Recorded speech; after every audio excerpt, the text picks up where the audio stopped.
Guys, Mark here from backtoapple.com, and today we're going to take a first look at Final Cut Pro, which was released by Apple this week, following weeks of anticipation over when it was going to be actually released. So, as always, I'm going to first show it in the App Store so you can see where it is. So if we go straight into the App Store here, it will be on the featured column.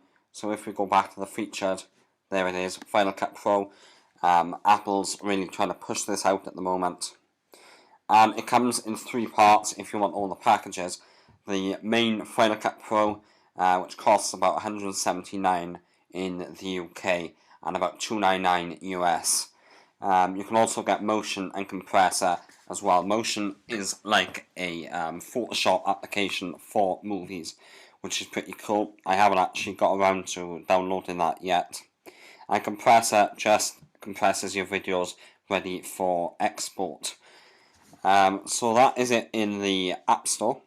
So if we go straight into Final Cut Pro now, this is the actual user interface, as you can see here, and it is slightly different to iMovie. If we open the iMovie app as well, iMovie looks much more basic than Final Cut Pro.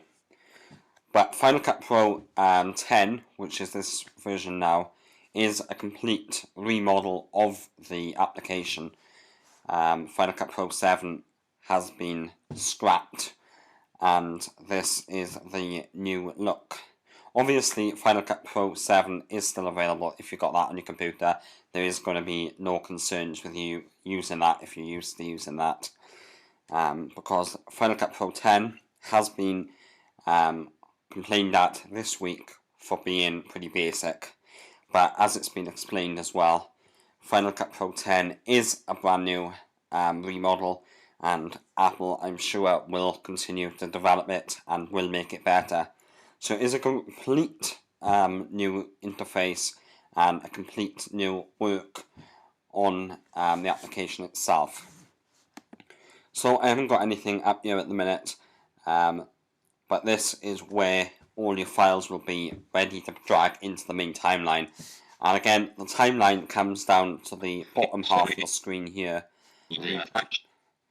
and you've got a timer in the middle telling you the time of the clips. Also here, you've got a background task window which you can click on. Now, if you are going for stabilization of clips, then everything will be done in the back. But when you are telling it to stabilize, you will see that countdown. So it will go up into tell you how far along it is before the clip is stabilized. You've also got other ones like transcoding, analysis, importing media, media management, rendering and sharing, all background tasks now inside Final Cut Pro 10. Down the side here, you've got the event library, so that is where you can find your clips ready to drag in. This, your preview window, there's no real explanation for that. You should all know what that is. So further down here, similar to iMovie, you've got buttons to reject selections and favorite selections, depending on what clips you want to use. You've also got a keyword editor and other clips down here.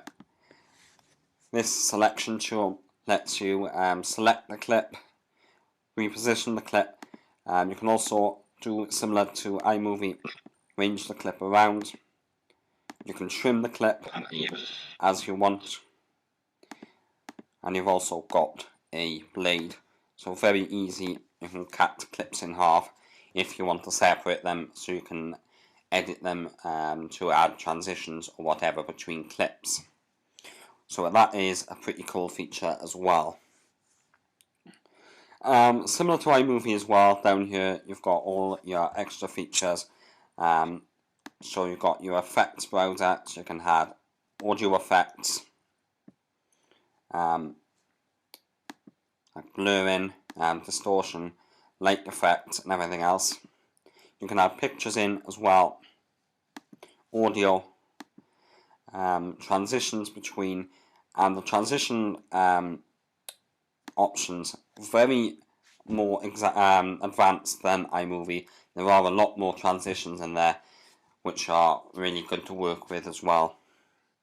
So you've also got a text editor, generators, themes, and then on the end your inspector for each clip as you go along. So it is, from what I can see, very similar to iMovie, but in a more advanced way. If you are into pro editing, then it may seem a bit basic at the moment, but as I said, Apple will continue to develop this product. But if you're brand new to Final Cut Pro, like I am, and like some others are, then you might be able to just jump straight in and use this if you've been using iMovie in the past. Overall, I think it's a brilliant new interface, and it seems really easy and really good to use in terms of editing and bringing out professional results.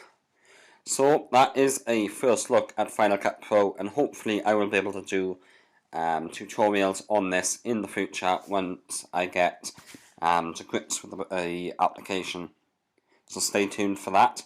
You can also check us out at backtoapple.com and backtoapple on Twitter. All links are down below. So thank you for watching this video, and I'll see you again soon. Thanks for watching.